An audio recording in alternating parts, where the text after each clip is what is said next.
Hey everyone. Today we are covering probably my favourite story from the Horus Heresy and the lore of the Istvaan 3 Atrocity. This is where Horus and a handful of the traitor primarchs separated their legions into those who were still loyal to the Emperor and those who would likely follow them in their rebellion, and sent the loyalists down on a false mission to the surface of Istvaan 3. And when they were down there and victorious, the traitors then turned on them, trying to kill as many as they could in a virus bombing. But one of the things I love about this story is heroes come from all kinds of places, and a previously unknown captain raced to the surface to warn his brothers of the impending attack, which meant that more than half of them survived the initial assault, becoming a thorn in the traitor's side for weeks, after something which should have been over in days. Before we begin, I'd like to say a massive thank you to our YouTube members and our patrons who help keep this content going. And if you'd like to become a YouTube member, you can find a link in the channel's homepage, or if you'd like to become a patron, you can find a link in the description below. And if you'd like to listen to audio only, you can find the Lawkeeper's Librarium on Spotify. Far out upon the black and trackless deep, where the light of the Astronomicon falls thin and cold, and the great shipping lanes of the Imperium dwindle to rumour, there sailed a vessel that bore no name upon any chart the common folk might read. She ran dark and quiet through the void, one hull among a small and secret fleet, and the orders that sped her came not from any lord of war, nor any master of a forge world, but from the palace of the Emperor upon distant Terra itself, sealed in wax the colour of old blood, and sworn to silence.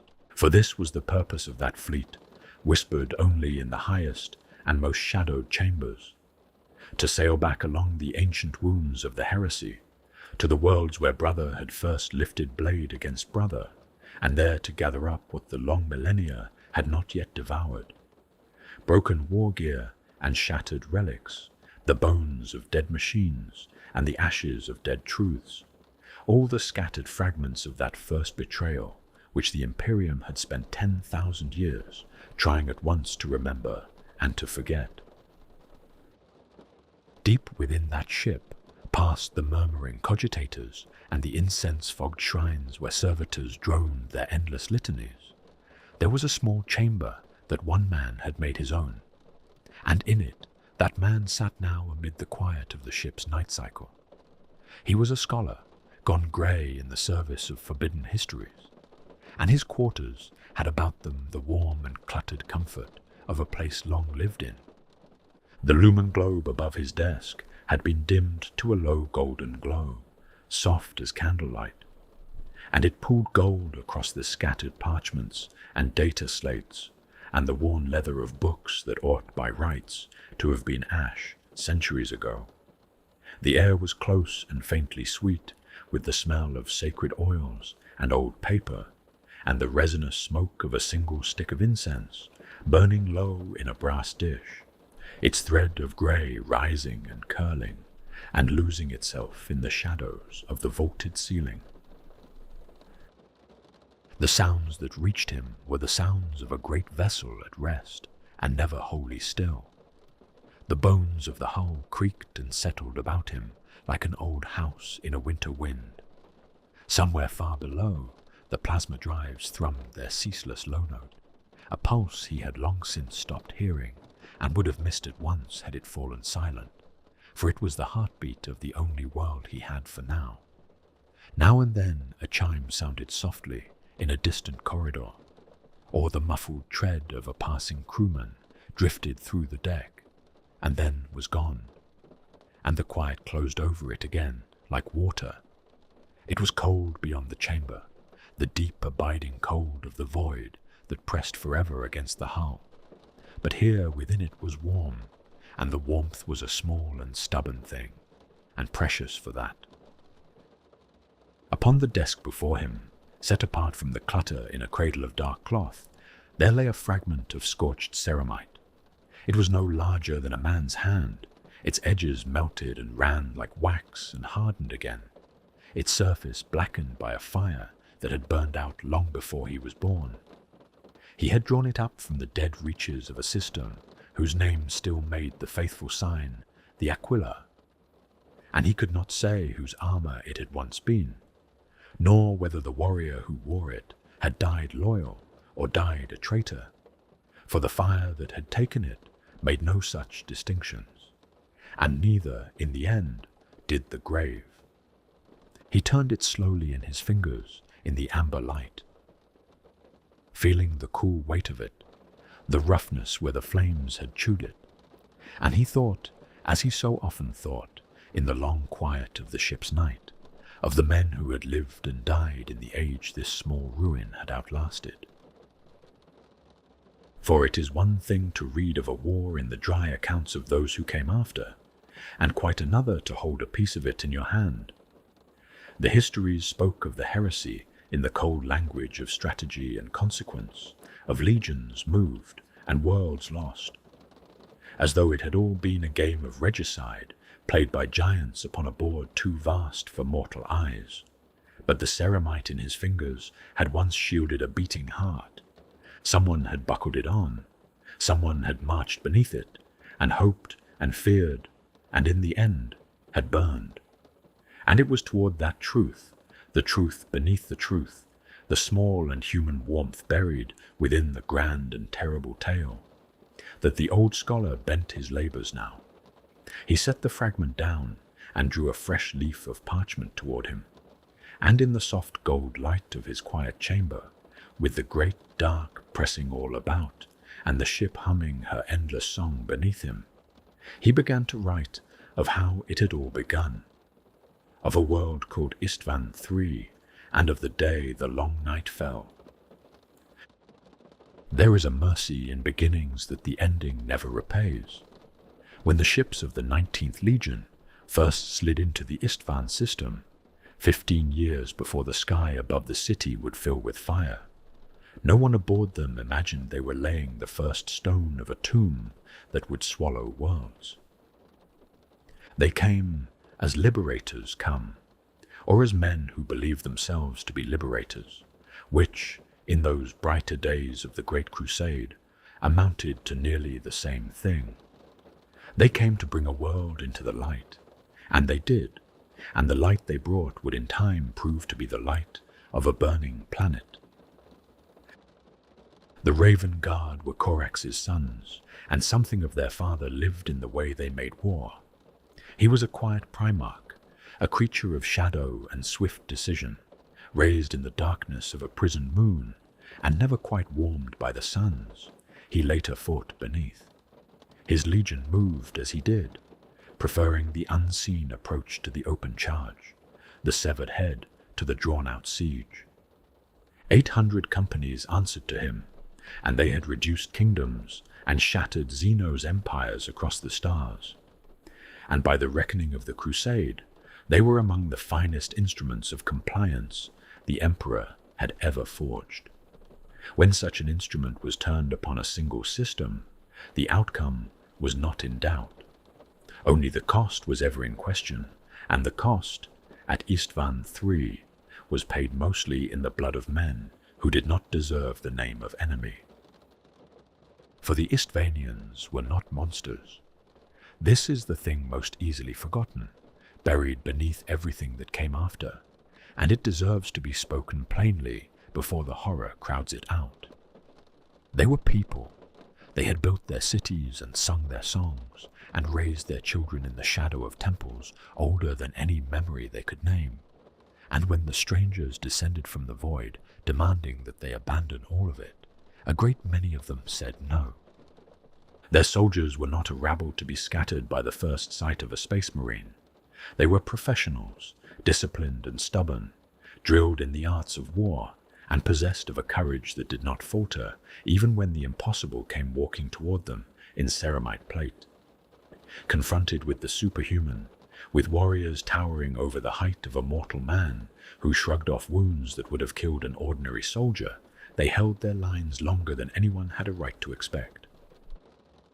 They died, of course, Men who stand against the legions almost always die, but they made the angels of death earn every meter of ground, and there is a dignity in that which no defeat can wholly erase.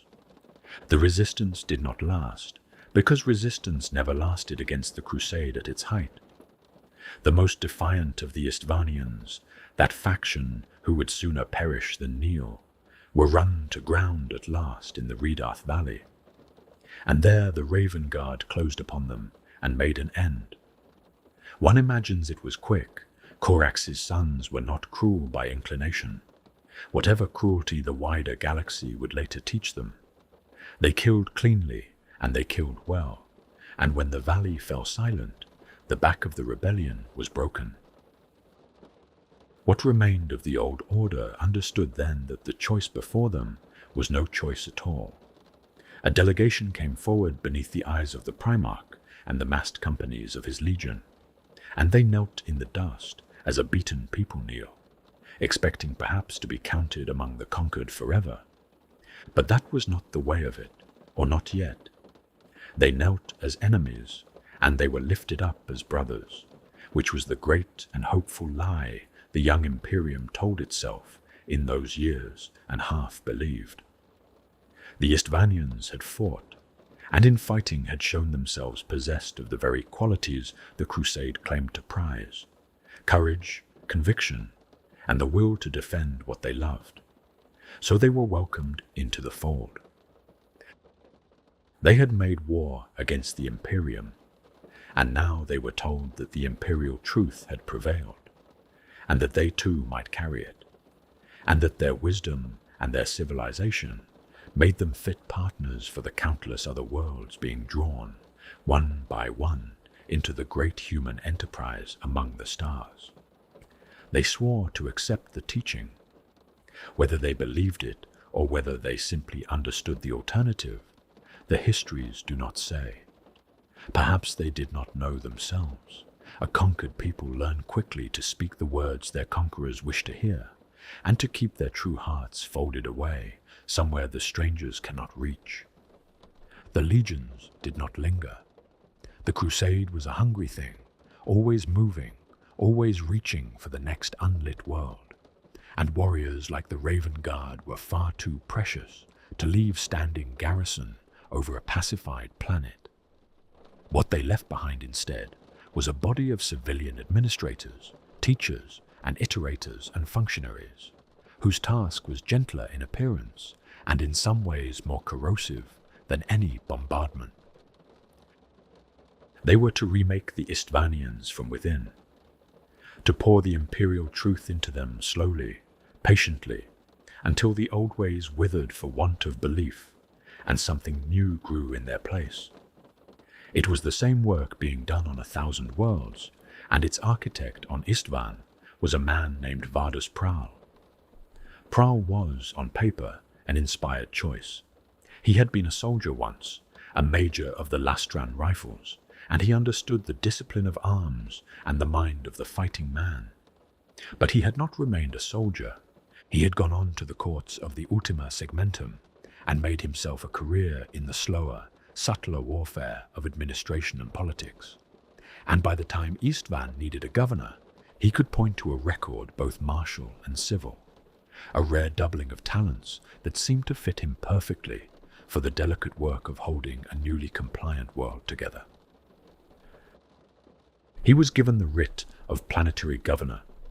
He was to command Istvaan III in the Emperor's name, to see that its compliance held, and to oversee the quiet dismantling of everything the Istvanians had believed before the ships came. For that was the heart of it, beneath the talk of partnership and light. The Istvanians were a religious people. Their society had been built upon faith, structured around temples and sealed vaults and rites older than the records could reckon, and the Imperium of that age would not abide such things.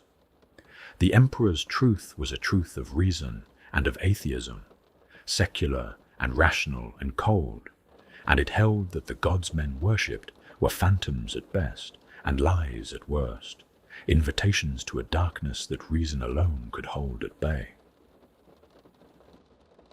There was, in the bitter irony that hindsight lends, more wisdom in that fear than its architects knew. But wisdom or not, it meant that the faith of Istvaan could not be permitted to endure. The temples would come down. The vaults would be broken open. The subtle, deep-rooted hold that superstition kept upon the Istvanian heart would be prized loose, finger by finger, until nothing remained but the clean and empty light of the imperial truth. And so, a strange peace settled over Istvaan III, the peace of a people learning to live as someone else's idea of themselves. The temples still stood for now, the old songs were still sung for now, but the administrators were among them, watching and teaching and waiting, and the machinery of transformation had begun to turn.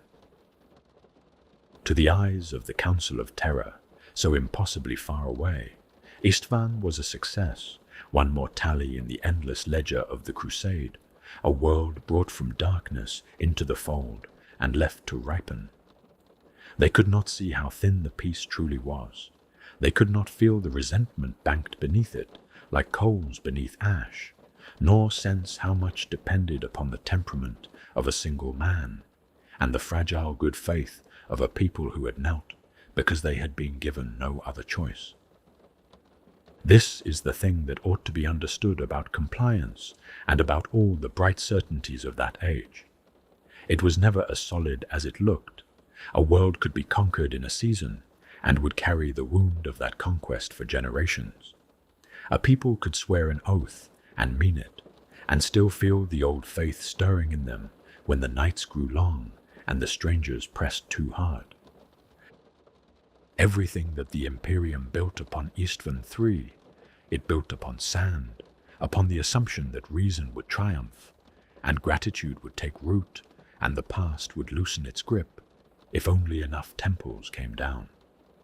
It was a hopeful assumption, and hope is a precious thing, and it was wrong.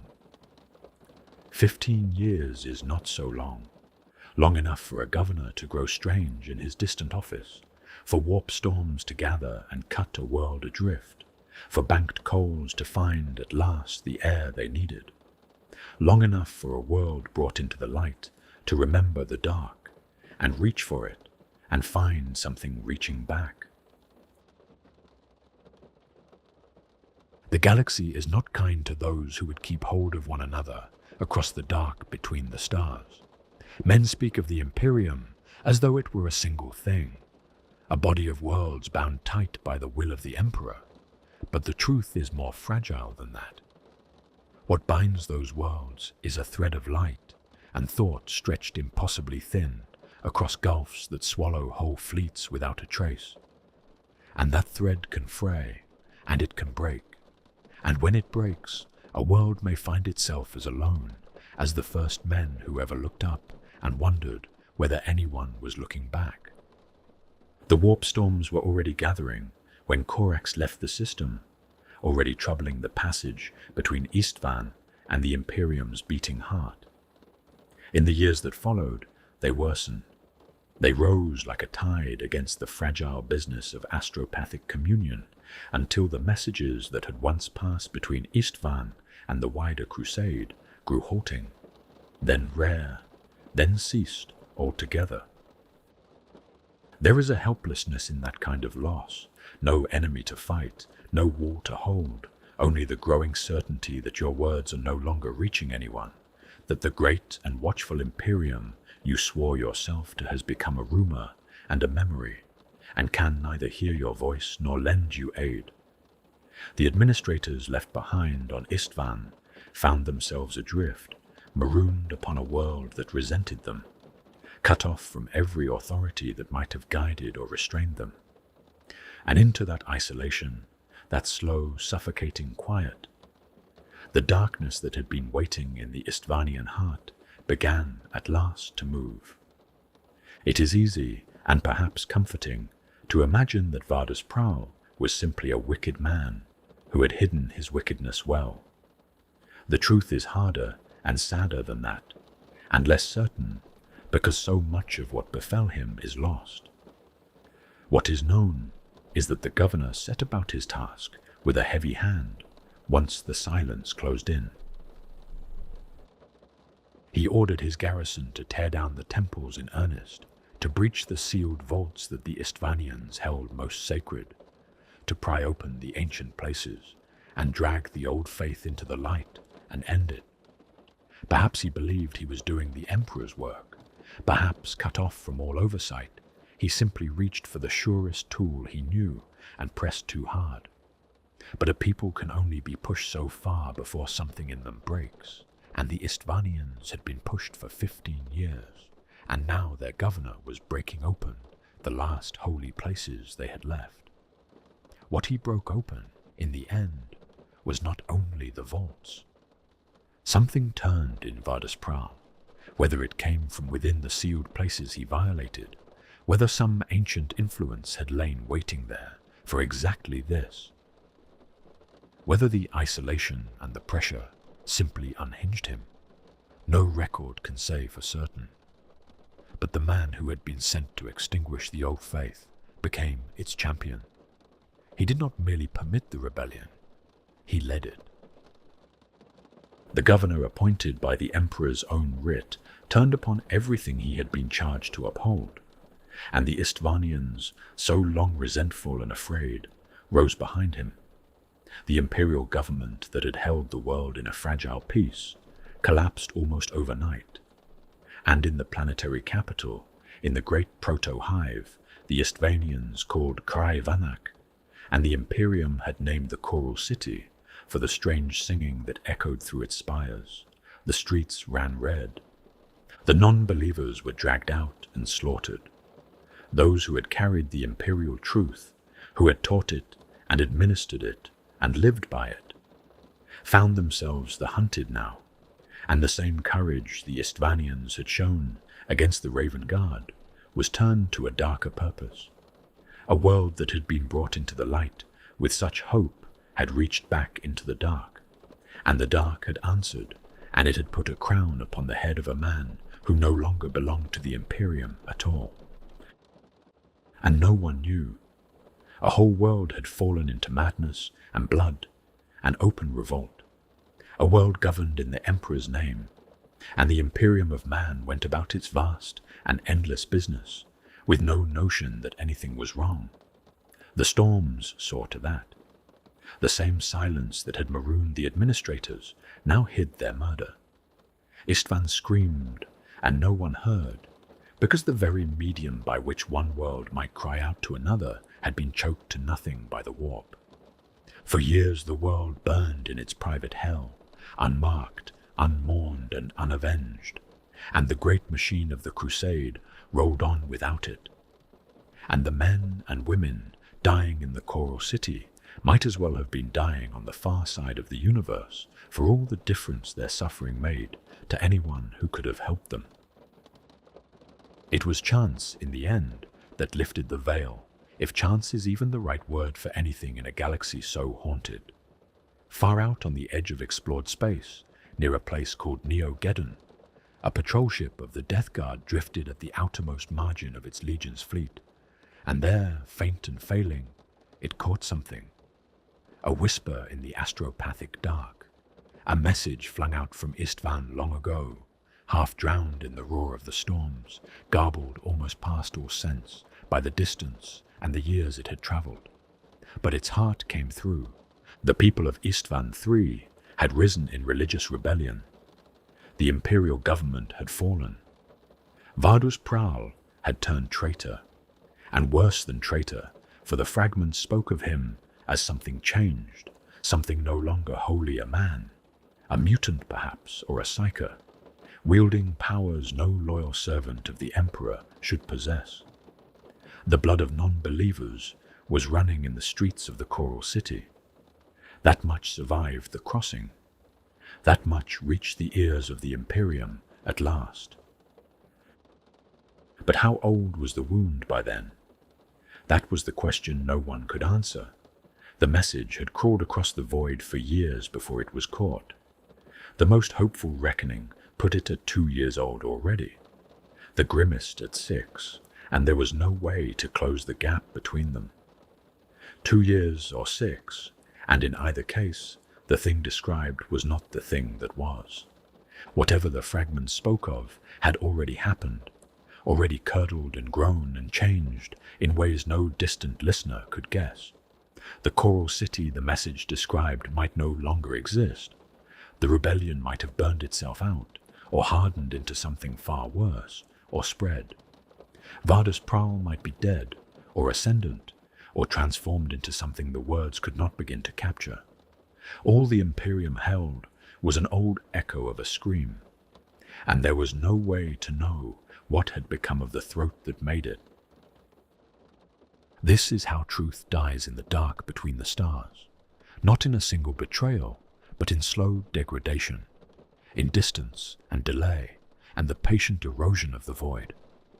A world cries out, and its cry takes years to be heard, and by the time it is heard, the crying world has become something else, and those who receive the message must act upon a past that is already gone, chasing a truth that has slipped away downstream while they were still learning it existed. The Imperium would answer Istvaan III now. It could hardly do otherwise, with an anointed governor turned traitor and a compliant world in open revolt, for such a thing could not be suffered to stand or to spread. But it would answer an echo. It would send its might against a ghost of information, years stale, into a silence it could not pierce, guided by a message it could not trust, and it would send that might in the hands of the one man in all the Imperium, who understood exactly how little anyone truly knew, and meant to use that ignorance for ends of his own. They came out of the warp at the edge of the Istvaan system like a gathering storm, and for a little while longer they were still what they appeared to be, a great host of the Emperor's finest, drawn together to punish a rebel world. The ships arrived in their hundreds, the war fleets of 4 legions converging upon a single point in the dark, their approaches carefully plotted to slip past the warp storms that still raged to the galactic southwest. It was, by any measure, a mighty thing to behold, one of the largest concentrations of imperial force assembled since the great battles of the Crusades' height. And within it, invisible, a poison was already at work, dividing the loyal from the treacherous, even as they stood shoulder to shoulder beneath the same banners. But that reckoning was not yet come. First there was a war to be seen to fight, or the appearance of one, and so the gathering fleet turned its attention to the outer reaches of the system, and set about the work of clearing away the rebel outposts scattered there, the better to give the whole grim enterprise the shape of a legitimate campaign. It was in this early work, upon the outermost world of Istvaan Extremis, that 2 warriors met whose paths would matter greatly in the days to come, though neither could have known it then. Lord Commander Eidolon of the Emperor's Children led the elite of his legion's 1st company, and beside them fought the 7th Company of the Death Guard under a battle captain named Nathaniel Garrow, a Terran veteran of the old blood, one of those grim and honest sons of Mortarion, in whom the ancient loyalties ran deep. Together they went against the rebels of Istvaan Extremis, and there they encountered for the first time the strange and terrible foe that the Istvaanian cult had bred. The Warsingers, psycho witches, who wielded sound itself as a weapon, whose screaming songs could shatter armor and burst the flesh beneath it. Against one such creature, Garrow was gravely hurt. Its power crushed his body and tore his right leg from him at the thigh, and he fell.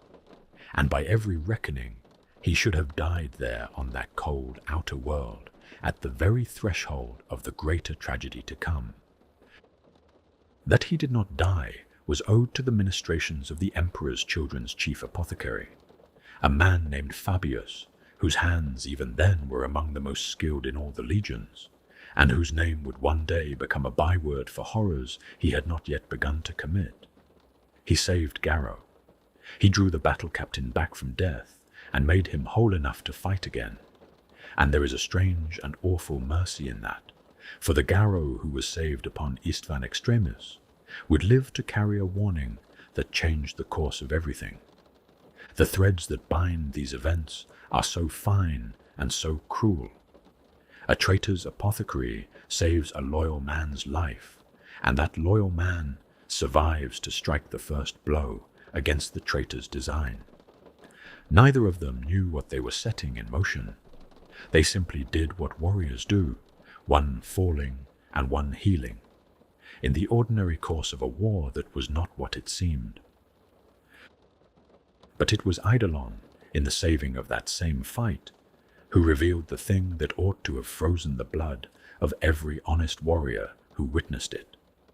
For as the Warsinger's power threatened to undo them all, the Lord Commander opened his mouth and loosed a shriek of his own, a blast of nerve-shattering sound that staggered the witch and let him close the distance and strike her down. It won the day. It also should never have been possible. That cry came from something buried in Eidolon's own throat, a thing grafted and grown there, an unnatural gift that mirrored the very Xenos-tainted power they had come to destroy. It was a small thing, in the moment, a weapon that saved lives and turned a hard fight. But it was a sign, plain for anyone with the eyes to read it, that the corruption that was even then hollowing out the Emperor's children had already burrowed deep, that the Legion of Fulgrim had begun to reach for exactly the kind of forbidden power the imperial truth forbade. The perfection they prized had curdled into something else. The proof of it screamed on the surface of Istvaan Extremis, and the war swept on, and few, if any, understood what they had seen. So the fleet drew together, and the great ones gathered with it. Fulgrim himself was delayed, and did not come at first, but Eidolon brought his task force of the Emperor's children to the muster, and there they joined the greater strength of the host. The bulk of the sons of Horus were present, the War Master's own. Mortarion had come with a mighty portion of his death guard, the grey and grim reapers of the 14th Legion. Angren had come with his world eaters, the axe-bearing berserkers, whose rage was already a thing of dread across the crusade. 3 primarchs together in one place, which was itself a rare and weighty thing, for the Emperor's sons were spread so thin across the galaxy that to see even 2 in company was uncommon, and to see 3 gathered spoke of a matter of the gravest importance. To the loyal warriors among that host, it must have seemed a mark of honor, a sign of how seriously the Imperium took the punishment of Istvaan III. They could not know that the true purpose of that gathering had nothing to do with the world beneath them, and everything to do with them. For as the fleet closed upon Istvaan III and hung at last in orbit above the doomed world, Horus called his commanders to him aboard his flagship, the great battle barge Vengeful Spirit, and there, behind sealed doors, the last mask came away. The meeting wore the guise of strategy, of planning the assault to come, and no doubt strategy was spoken of. But its deeper purpose was to take the measure of the men before him, to look into the faces of Mortarion and Angron and Eidolon, who spoke for his absent master Fulgrim, and to be certain of them before he committed himself past all recall. And they, it seems, had already done the work he needed. Each of them had looked into their own legions, and seen the warriors whose loyalty to the Emperor could not be broken or bent, the faithful who would never follow Horus into open rebellion. Those warriors were a danger that had to be answered, and it was in that sealed council that Horus at last laid bare how he meant to answer them. It was a plan of such cold cruelty that even hardened primarchs must have felt its weight. Those companies whose loyalty was suspect, roughly a third drawn from each of the 4 legions, would be gathered together and given the honor of leading the assault on Istvaan III. They would form the tip of the spear, the first wave to make planetfall. They would go down almost entirely by drop pod, with only the barest support of gunships and teleporters, Only the Death Guard permitted any real armor in that first descent. They would take the world or die taking it. And those who did not die in the taking would find themselves stranded on the surface with no ships, no means of escape, no way back to the fleet that had carried them there. They would be exactly where the War Master wanted them, gathered in one place, cut off from the void, and utterly at his mercy. The faithful of 4 legions, marked for death by the brothers they trusted, were sent down to conquer a world that was meant to become their grave. They did not know they were going to their graves, and so they went as warriors go, with pride and purpose and the fierce joy of the Emperor's chosen bearing down upon a rebel world. That is the thing to hold on to, through everything that follows. The men who fell upon the Coral City that day believed in what they were doing. They believed they were the Emperor's justice made manifest, come to punish treachery and set a broken world to rights. And they threw themselves into the work with everything they had, and their courage was real, their skill was real, and their faith was real. Only the war was false, only the purpose behind it was a lie. But they could not see the lie, and so they fought like heroes, and there is a terrible beauty in that which the horror to come could darken, but never quite destroy. The city they came to take was a vast and ancient sprawl, a proto-hive of spires and plazas. 4 targets had been marked within it, 4 points upon which the whole assault would turn. There was the Precentor's palace at the heart of things, the seat of government, rebuilt by imperial hands into a fortress meant to defy even orbital fire, and it was there that the traitor Prowl was thought to hide. There were the great plazas that spread before it, the arterial crossroads of the city where its transport lines converged, and where resistance would surely rise up thickest and fastest. There was the Western Wall, the imperial-built line of bastions and bunkers that shielded the city from the plains, garrisoned now by the rebels who had turned it to their own defense. And there was the Siren Hold in the east, an ancient tangle of tomb spires and shrines and temples, the very heart of the old faith, where the psycho-witches of the cult were thought to dwell in strength. 4 zones, 4 legions worth of loyal warriors, and a plan to take them all at once in a single overwhelming descent. When it came, the first wave fell upon the city like the wrath of a vengeful god.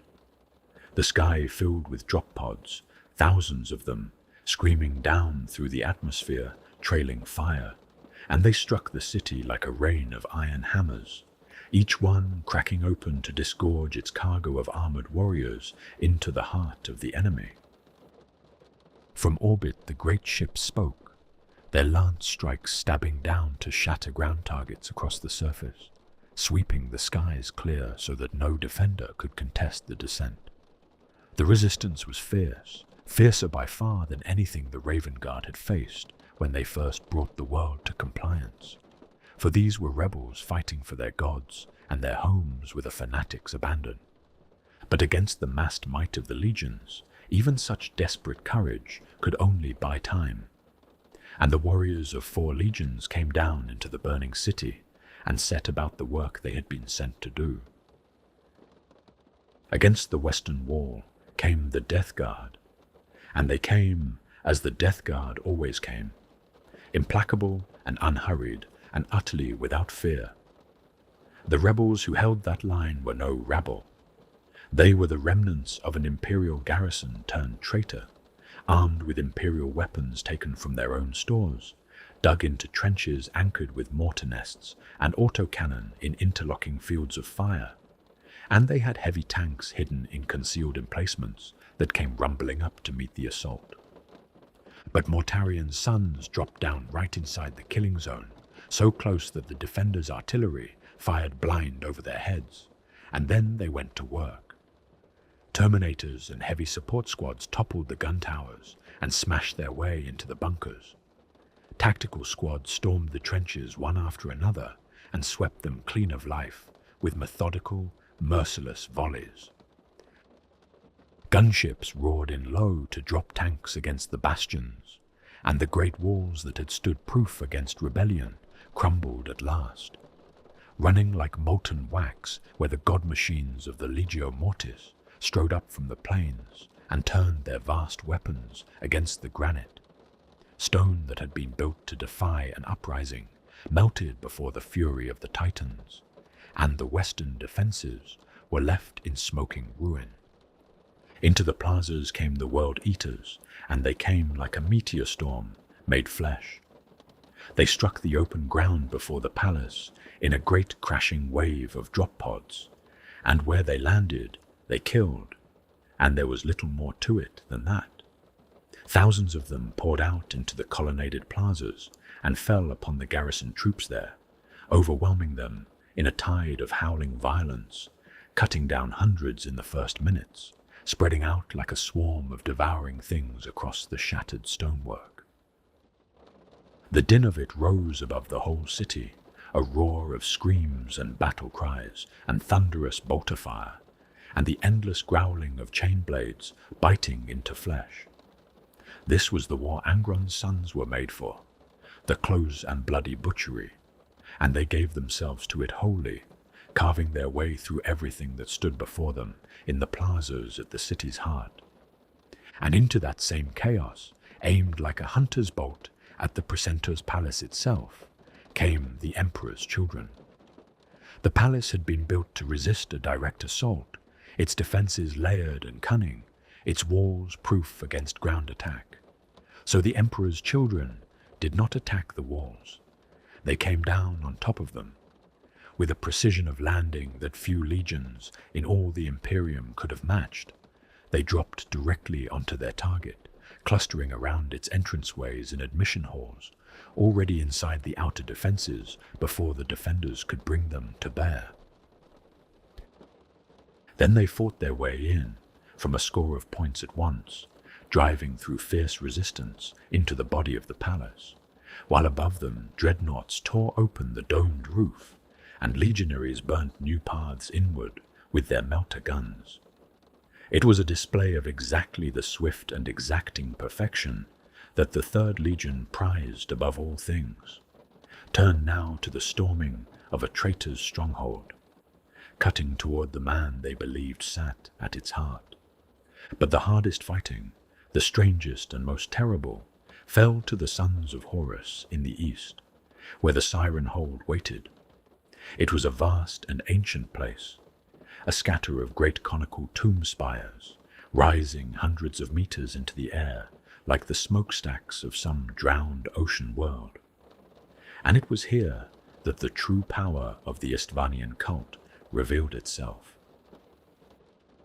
Scattered by their descent, and under heavy fire from the first, the sons of Horus nonetheless rallied and pressed into the hold, and it became at once a nightmare of a battlefield, a tortuous multi-story killing ground choked with smoke and shrapnel.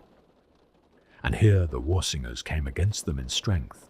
These were the Psyker witches the legions had first met on Istvaan Extremis, and they were dreadful. By some strange relic craft they took to the air and wrapped themselves in bubbles of shielding sound, and their screaming songs shattered ceramite and burst the flesh within it, powdering bone and rupturing organs at a distance. Worse, their music drove the cultists who defended them to inhuman heights of fanaticism, so that the faithful of Istvaan hurled themselves at the sons of Horus, utterly heedless of death, throwing their bodies into the shredding bolter fire without a flicker of fear. A great wall of howling sound rose over the whole city, an unnatural scream that clawed at the mind and drove the very populace into a shuddering frenzy of hatred, and only the willpower of the Space Marines and the baffling of their armor let them endure it and fight on. Deep in that warren of tombs and screaming stone, one warrior led the sons of Horus spearhead, a senior captain named Garviel Loken, a hero of his legion and a man once counted among the War Master's closest and most trusted. He drove into the heart of the Siren Hold, into a corpse-filled shrine of foul idolatry that would afterward be named Death's Tomb. And there he and his warriors found the war singers at the source of their power and put them to the sword. And at nearly the same hour, across the city, a small band of the Emperor's children, under the famed swordsman, Captain Lucius, had cut their way through the palace at grievous cost and reached the throne room of Vardus Prowl himself. The traitor governor was no longer merely a man. He stood arrayed in twisted Baroque splendor, wielding strange psychosonic weapons, wholly the master of the arcane cult that had risen behind him, transformed by whatever power had claimed him into something far beyond the major of the Lastran rifles he had once been. But even that augmented might was not enough. Lucius was among the deadliest blades in all the legions, and in a desperate close battle he cut the traitor down. And Vardus Prowl, who had been sent to extinguish the old faith and had instead become its dark high priest, died upon the floor of his own stolen throne room. And with his death, the thing broke. Whether it was Prowl's fall that severed it, or the destruction of the vile shrine at the center of the Siren Hold, or both together, no one could say for certain. But the strange and terrible cacophony that had gripped the city suddenly collapsed. The unnatural scream that had driven the Istvanians to their frenzy fell silent, and with it the power that had held their resistance together simply drained away. The fanaticism guttered out. The human waves stopped coming. Within hours, the rebellion that had held a world in blood and madness for years was in tatters, its master dead, its heart torn out, its defenders broken and scattered. Every objective the loyal warriors had been sent to take was taken. Tens of thousands of the enemy lay dead across the ruined city, and the 4 legions stood victorious amid the wreckage of the city, bloodied but unbowed, having done exactly what they came to do. And they rejoiced. How could they not? They had faced a foe of nightmare, psycho witches whose songs could kill, and a populace whipped to suicidal madness, and they had endured it and overcome it and won. The victory had been hard, harder than any of them had reckoned, and it had cost them, but it was theirs, honestly earned and richly deserved. Across the smoking ruins, the loyal sons of 4 legions took stock of their triumph and felt the fierce, clean joy of warriors who have done a difficult thing well. They had punished a rebel world. They had avenged the insult to the Emperor's name. They had proven themselves worthy of the trust placed in them, or so they believed. And now surely there would be recovery and honor, and the next war down the long road of the crusade. They looked up toward the fleet that hung above them in the sky, toward the ships of their brothers, expecting perhaps the signal to withdraw, the lifting of the weary, victorious warrior back into the fellowship of his legion. They did not know. They had won, and they were glad, and above them in the silent dark, their brothers were already turning to the racks of virus bombs, and the men rejoicing in the ruins of the city had perhaps an hour left to live, and no notion of it at all. The jubilation was real, the pride was earned, and it was the last thing many tens of thousands of loyal warriors would ever feel. This clean joy of a victory won, before the sky above them opened, and the true purpose of Istvaan III came screaming down to meet them. The first sign was silence. Not the silence of the warp storms that had strangled Istvaan's cries for help, but a nearer and stranger quiet, the sudden failure of the voices that had linked the warriors on the ground to the fleet above. One by one the channels to orbit went dead. The victorious sons of 4 legions, standing amid the ruins of the city they had just taken, found their comms answered by nothing at all, and there is no way now to know what passed through their minds in those moments. Perhaps they thought it a fault, a consequence of the battle, the kind of disruption any war throws up. Perhaps some few of them, The wary ones felt the first cold touch of a dread they could not yet name. Either way, there was nothing they could do about it. They were on the surface, and their brothers were in the sky, and the thread between them had been cut, and they did not yet understand that it had been cut on purpose. Then the Titans began to leave, the great god machines of the Legio Mortis, which had strode up from the plains to shatter the western wall and had stood like iron colossi over the taking of the city, turned and walked away. Slowly, silently, with that awful, unhurried tread that shook the earth, they withdrew beyond the city walls and out onto the empty plains, putting distance between themselves and the ruined sprawl of the city. To any warrior who marked their going, it must have seemed a strange thing, for the battle was won, and there was no reason to redeploy. And yet the mightiest weapons on the field were pulling back, as though clearing a stage. They were clearing a stage.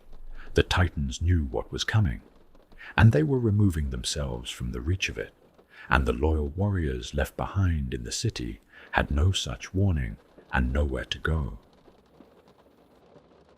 Above them, the fleet began to descend, the great battleships and battle barges of the combined host, the vengeful spirit at their head, and the Conqueror and the Firebird and all the rest, dropped down out of high orbit into the low reaches of the sky, sinking toward the world like a judgment.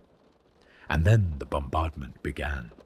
But it was not the clean fire of lance and macro cannon that any warrior would have understood, the honest weapons of war. The racks of the ships bloomed open, and tier upon tier of munitions loosed their cargo down into the atmosphere of Istvaan III. And the cargo they carried was death of a kind reserved for the very worst that the Imperium could imagine, a weapon so terrible that only the War Master or the Emperor himself held the authority to command its use. It was the Life Eater, the virus, and it fell upon the city and upon the whole of the world in a rain of 1,000 exploding shells, and where it touched, everything that lived began to die. There is no gentle way to speak of what the Life Eater did, and perhaps there should not be, for the men and women it unmade deserve at least the honesty of being remembered truly. It was a necrophage, a thing that fed on life itself, and it worked with a speed that mocked the very idea of mercy. It broke the bonds that held flesh together at the deepest level, and living things simply came apart. Human beings dissolved where they stood, their flesh sloughing from their bones, their screams cut short as their own lungs turned to liquid rot within them, and they drowned in the ruin of their bodies. The green places died as fast as the people. Plants withered and slumped into black-brown sludge, as though decades of decay had been crammed into a handful of minutes. Foul gales of corpse vapor moaned through the concrete canyons of the cities. The oceans thickened and turned to greenish slime. From the ships hanging above it, the world seemed to rot from the inside out, stains spreading across its surface until the whole planet hung like a piece of spoiled fruit against the black of the void. 8 billion souls lived on Istvaan III, and the virus set about the murder of every one of them. And still it was not finished. The dying of a whole world's worth of life left the atmosphere thick with the gases of universal decay. A shroud of combustible vapor wrapped around the entire planet, and Horus's fleet had only to light it. A single burning lance strike from the vengeful spirit was enough. It touched the poisoned air, and the air itself caught fire. In an instant the flame tore across the surface of the world in a howling storm, a firestorm that swept over continents and burned them down to bare rock, searing away the rotting remains of the population, vaporizing them where they lay. Cities exploded as their gas lines went up, towers of flame whipping madly in the storm. Palaces of marble and whole industrial heartlands vanished into mushroom clouds of fire. Stone and metal alike ran molten or shattered in temperatures, Nothing could survive, and the storm raged around and around the globe until it seemed the entire world was ablaze from pole to pole, a single burning eye glaring up out of the dark. Istvaan 3 died. There is no other way to say it. The world died, and it died screaming. And the scream was not only a thing of the flesh. So many deaths crammed into so short a span of time sent a shock through the immaterial realm beneath reality. A psychic howl of such magnitude that it briefly dimmed even the light of the Astronomicon, the beacon that guides all the Imperium's ships through the dark. The murder of the place was felt in the warp like a wound. 8 billion lives snuffed out in the space of minutes, not one of them a soldier in the war that had come to their world, not one of them consulted or spared or even seen. They had lived under a governor who turned traitor and a cult that ruled in blood, and for that they were rendered down to rot and then burned to ash, so that a war master might hide the murder of his own loyal sons within the greater murder of a world. They were never the target. They were the shroud drawn over the target, the noise beneath which the real crime was meant to pass unnoticed, and they died in their billions to serve a purpose they never knew existed. For that was the truth of it, cold beneath all the fire. The virus and the firestorm were not aimed at the rebels. The rebels were already broken, their master dead, their resistance in tatters. The bombardment was aimed at the loyal warriors of 4 legions, who stood victorious in the ruins, the faithful whom Horus could not trust and would not suffer to live. He had gathered them in one place and cut them off from the fleet and stranded them on the surface with no way home. And now he brought down upon them the most terrible weapon in the Imperial arsenal, meaning to erase them utterly in the same stroke that erased the world and any witness to what he had done. The men who had rejoiced in their victory an hour before, who had looked up toward their brothers' ships expecting rescue, watched instead as those ships opened fire, and understood in their final moments, if they were given the grace of understanding at all, that the betrayal had come from above. And the one who commanded it felt nothing that any record can name. Horus gave the order to fire as a man might give any order, and the guns spoke, and a world burned at his word. There was no rage in it and no grief, which is perhaps the most terrible thing of all. A man consumed by hatred might at least be understood. But the War Master loosed the Life-Eater upon 8 billion innocents, and upon tens of thousands of his own loyal sons, with the cold mind of a tactician, spending a resource, because the deaths served his design, and the design was all that mattered to him now.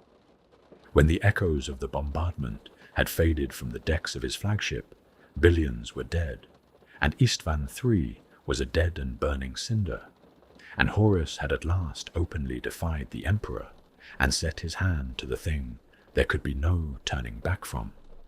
The civil war had begun. The galaxy had been consigned to fire, and the first fuel of it was a whole world and the faithful sons who had died, believing they served the Emperor's justice. He had planned it all so carefully, and he believed it was done. He believed the loyal purged, the witnesses erased, and the first move of his rebellion executed in perfect and hidden order behind the curtain of the warp storms. But even as the fires guttered across the dead world below, the War Master's flawless design had already begun to fail, in ways he did not yet know and could not yet see. For not all of the loyal had been in the city when the sky opened, and not all of those who had learned the truth had chosen to keep their silence. No plan survives contact with the loyalty of good men. Horus had reckoned on many things, on the isolation of the system and the silence of the warp storms, and the cold logic of his gathered allies. But there is one force that no tactician can wholly account for, and it is the simple refusal of a faithful heart to look upon treachery and do nothing. Before the first virus bomb ever fell, the War Master's design had already begun to come apart, because scattered through the great fleet were warriors who loved the Emperor more than they loved their own survival, and who, when they glimpsed the horror being prepared, chose to act rather than to hide. Chief among them was the battle captain of the Death Guard who had nearly died on Istvaan Extremis and been saved to fight again. Nathaniel Garrow. Garrow was a Terran of the old blood, one of the first sons of Mortarian's legion, and something in him had grown uneasy long before the truth revealed itself. He was a warrior of deep and unfashionable faith, loyal to the Emperor and to the ideals of the Crusade in a way that the changing currents of his legion had begun to leave behind. And when the shape of the betrayal became clear to him, he did not hesitate. He gathered to himself those he could trust, the loyal few amid a fleet turning traitor, and he seized a ship. The Eisenstein was a frigate of the Death Guard, a lighter vessel than the great battleships around it. But it would serve, and Garrow took it and turned its vox to the surface of the doomed world, and began to broadcast a warning to his brothers below. He told them what was coming. He flung the truth into the dark, and prayed that someone would hear it in time. He was not alone in his defiance. Among the fleet of the Emperor's children, there was a line officer named Saul Tarwitz, a warrior of no great rank or renown, a captain who had long harbored a quiet disquiet at the growing secrecy of his legion and the strange, unorthodox turns it had taken. He had no proof of anything, only misgivings, until the very last hours, when the truth of the coming betrayal fell into his hands, mere minutes before the onslaught was to begin. He could not stop it. He was one man, powerless against the will of primarchs and a war master. But he could carry the warning himself, and so he did. He stole a Thunderhawk gunship, a waiting craft never meant for his hands, and he flew it down through the descending fire toward the surface of Istvaan III, bearing his terrible knowledge to the loyal warriors who stood victorious and unknowing in the ruins below. It was very nearly a suicidal thing to do, to fly down into the very killing zone he was trying to warn others away from, and he did it without pause, because the alternative was to let his brothers die in ignorance. And because of Garrow's broadcast and Tarwitz's desperate flight, some of them heard, not all. There was so little time, and the warnings had to spread by word and vox through a shattered city in the last moments before the sky opened, and many never received them at all. But some did. Some heard the impossible message, that their own brothers meant to murder them, and whether they believed it or simply obeyed the urgency in the voices that carried it, they sought shelter. They fled into the airtight bunkers they had so recently taken from the defenders, into sealed vaults and deep places where they might close a door against the poisoned air. They had moments only, and they used them, and when the Life Eater came down and the firestorm followed, those who had heeded the warning were sealed away from the worst of it. It was the barest thread of survival, luck and faith, and a few precious minutes stolen from certain death, but it held. The warning saved a multitude who would otherwise have simply ceased to be.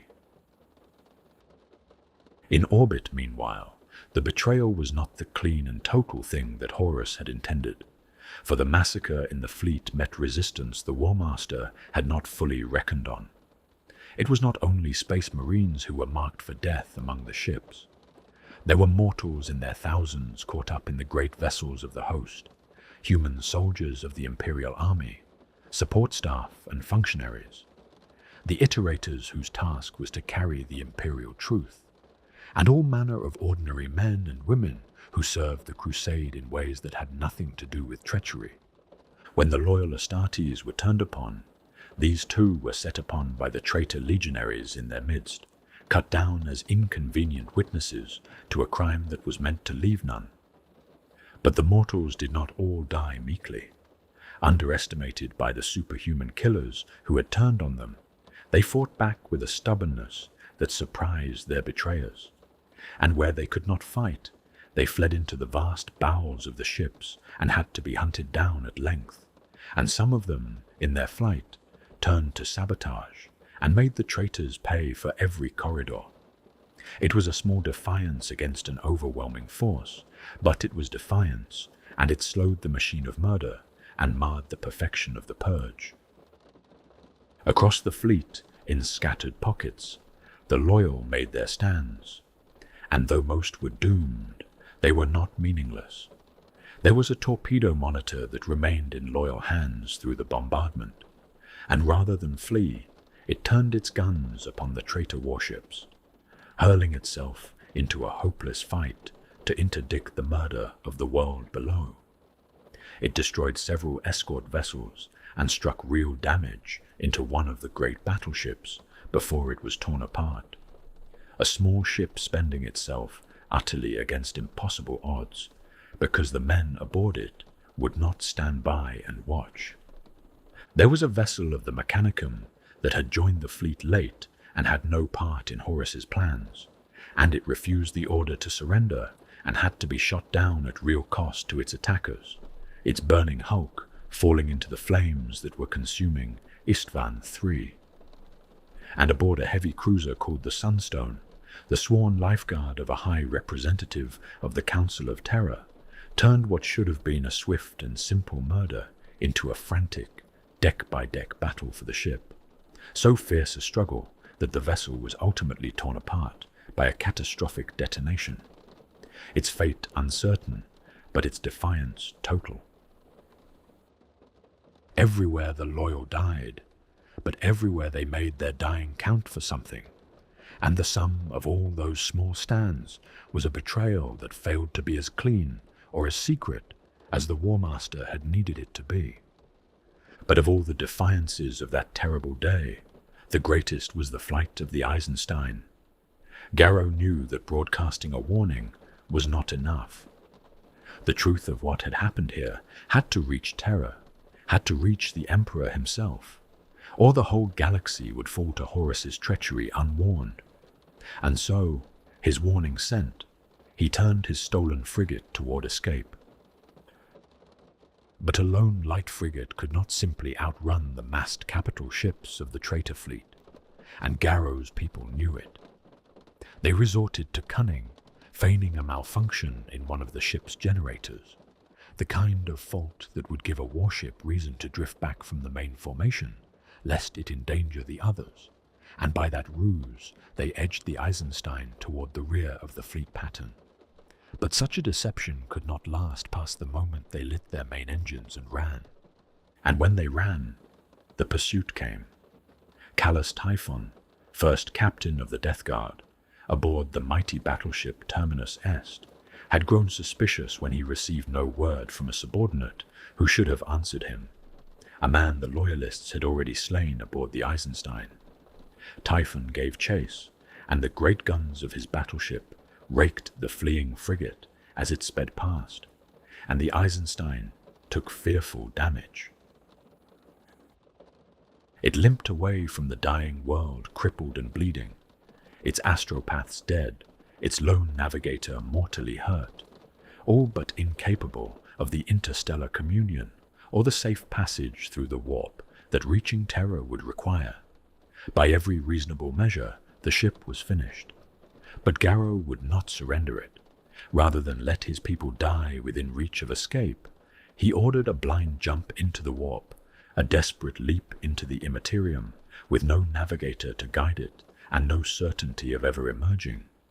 And the battered frigate tore itself free of the traitor cordon and vanished into the dark, its fate unknown even to those who had hunted it.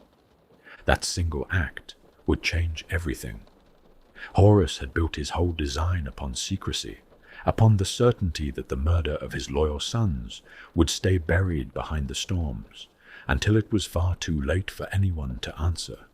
And now, a crippled frigate had slipped his grasp, carrying the one thing he could not afford to let loose: the truth. The Eisenstein's flight was the first great reversal of the war, the first proof that the War Master's perfect plan had a flaw in it, and the flaw was the same one that had undone it on the surface below. He had reckoned on the isolation of Istvaan and the silence of the void. He had not reckoned, and perhaps could not reckon, on the stubborn faithfulness of men who would spend their lives without hesitation to make certain that the truth survived them.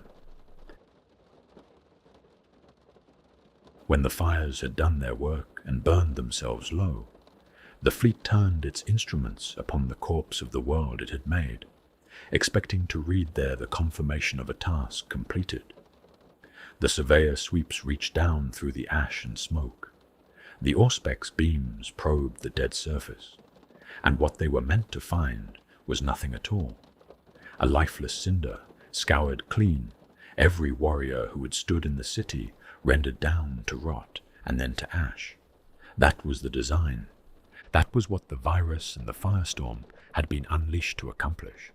But the instruments found something else, and as the reports came in, the certainty aboard the traitor ships curdled into disbelief, and the disbelief, in Horus, into rage. The world was not clean. Down in the ruins, amid the ash and the shattered stone, life still stirred, thousands upon thousands of it. The loyal warriors he had meant to erase were still there, and they were still alive. Nearly 100,000 loyal space marines had been sent down into the city, and the reckoning that emerged in the hours and days after was staggering.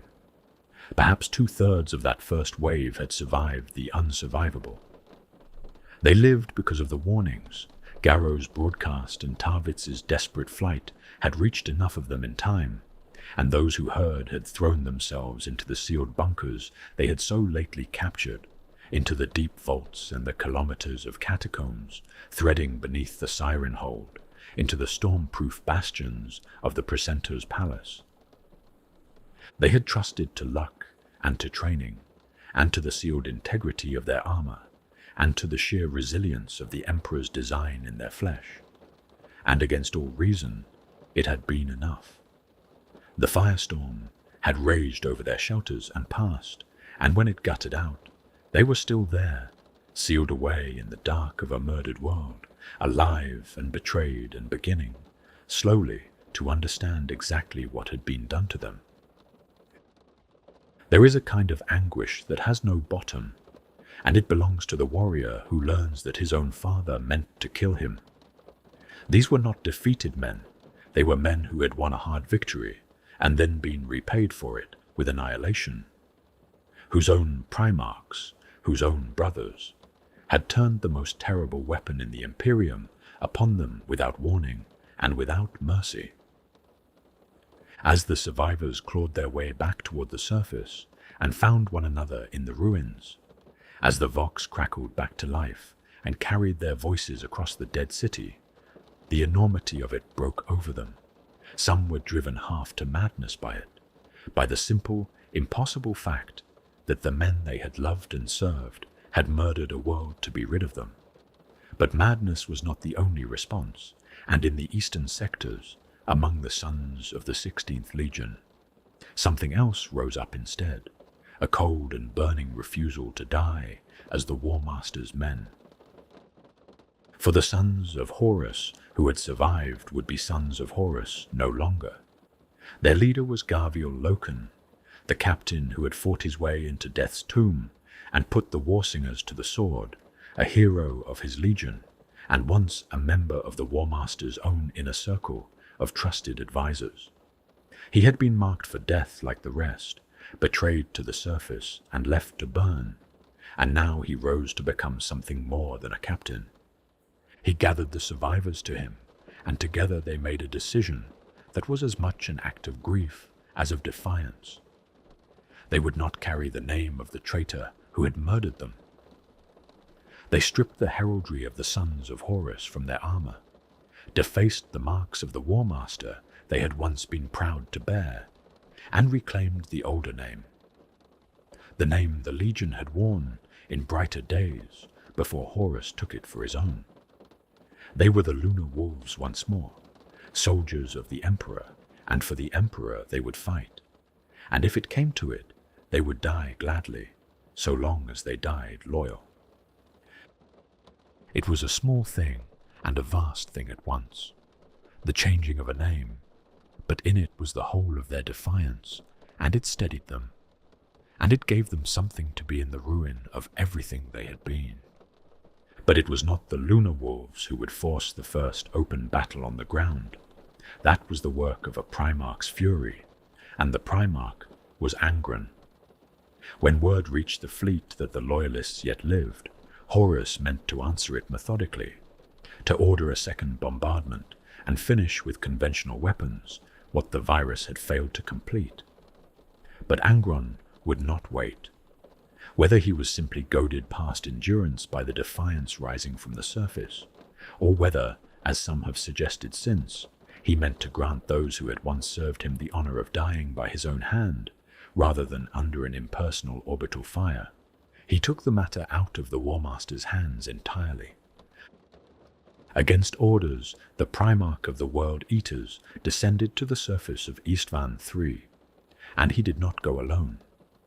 50 companies of his bloodthirsty sons went with him, a full 100 companies of berserkers, and the War Master and his allies could only watch in outrage as the World Eaters made planetfall with fratricide in their hearts, dropping into the plazas west of the precentor's palace to hunt down their own loyal kin. The Red Angel came roaring from the belly of his gunship onto ground littered with the blackened bones of the virus dead, his great chain axes screaming in his hands, hungry for the slaughter to come.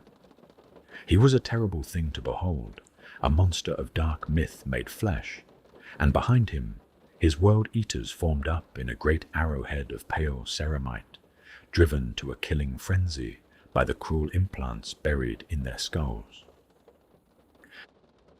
The butcher's nails, those forbidden things had been called, were cybernetic barbs dug into the brains of Angron's sons that turned pain to rage and rage to an irresistible need to kill. And now they screamed in every one of the warriors who came down at their Primarch's back. Angron strode through the storm of fire that licked out to meet him, utterly heedless, and his sons followed, and they came looking for their brothers. And their brothers came to meet them, no less world eaters than they, no less consumed by rage, but with a rage now fed to a height none of them had ever known by the bile of tasted treason. A loyal captain named Erlen led them, a veteran of long service under the very Primarch who now hunted him. And with him were some 2,000 loyal world eaters, warriors who had sheltered in the garrison bunkers to wait out what they had been told was a bioweapon, only to learn that the weapon had been their own fathers. For Erlen and his men, the truth was almost too much to bear, and now they faced 2.5 times their number of former brothers, and the Primarch to whom they had pledged their very lives, all arrayed against them. A homicidal madness took them, and they resolved to drag down as many of their betrayers into death as they could reach. Both sides charged. There were no tactics in it, and no reason, only 2 masses of superhuman warriors hurling themselves at one another with the single purpose of killing and being killed, crashing together like waves of iron. In moments, hundreds were dead. Superhuman matched superhuman, spite against fury, and the ground drank the blood of the 12th Legion, turned against itself. Erlen was overwhelmed by dozens of his former brothers and torn apart, cursing them still as he died. Dreadnoughts exploded in the converging heat of melter fire.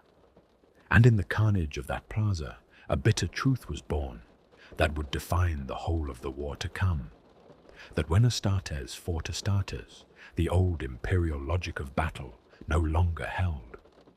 There was no breaking of morale, no weighing of superior force that decided the thing quickly. No enemy found wanting and put to flight. Matched in power and armor and skill, and above all, matched in an unshakable will to fight, two forces of space marines could only grind each other down into ruin, body by hacked and blasted body, until one side or the other was simply gone. It was a stalemate of expended force and savage attrition, a war in which no victor would ever escape unscathed, and it was the shape of all the fratricide that was to come. In the plaza that day, it was numbers that decided it in the end, numbers and the terrible presence of the Primarch himself.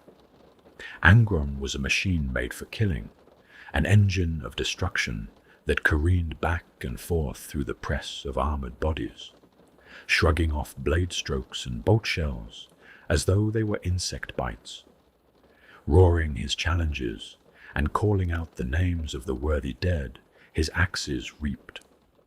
Against such a being, the loyal world eaters could not stand, and the killing went on until there were none of them left to kill, and the victors stood at last amid a morass of shattered bodies and clotted gore. Their once pale armor drenched a uniform red. Surveying the horror he had wrought, Angron is said to have declared it well done, and he ordered his sons to spread out through the dead city and seek more of their kin to slaughter. So began the true bloodshed of the First War, in which the Emperor's greatest defenders turned upon themselves without quarter asked or given. And Horus, watching his careful design collapse into a ground war he had never wanted, was forced to make a decision. He was furious with Angron's disobedience, which had ruined any hope of finishing the Loyalists cleanly from orbit. He might have bombarded the surface anew and burned the World Eaters along with their prey, but that would have turned Angron's legion against him and risked a second civil war within his own coalition, one he could not afford. There were too many Loyalists left alive to leave to Angron alone, and if they were not crushed soon, they would dig in and organize and become deadlier still. The War Master had no choice but to commit. He backed Angron's headlong assault and gave the order for a ground war across the whole traitor host, and in doing so, he seized upon a darker advantage. He would use every legion in the fighting, blood them all against their former brothers, and bind each of them to his treachery with the killing of the Emperor's loyal sons. Whatever else came of Istvaan III, there would be no going back for any who fought there. The pact would be sealed in blood, and forgiveness would no longer be possible for any of them. The world itself seemed to rise up in mourning for what had been done to it. In the wake of the firestorm, the sky filled with the ruin of the planet, ash and dust and debris flung high into the upper airs, and as night came, it began to fall again, a grey and endless snow of a dead world's remains. Behind it came the rains.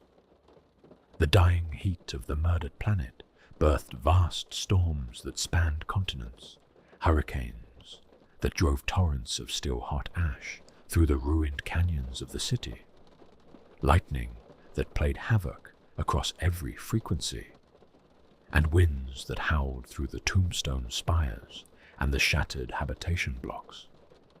It was as though Istvaan III, robbed of its life, had been left with nothing but grief to give, and it gave that grief in storm and darkness without end.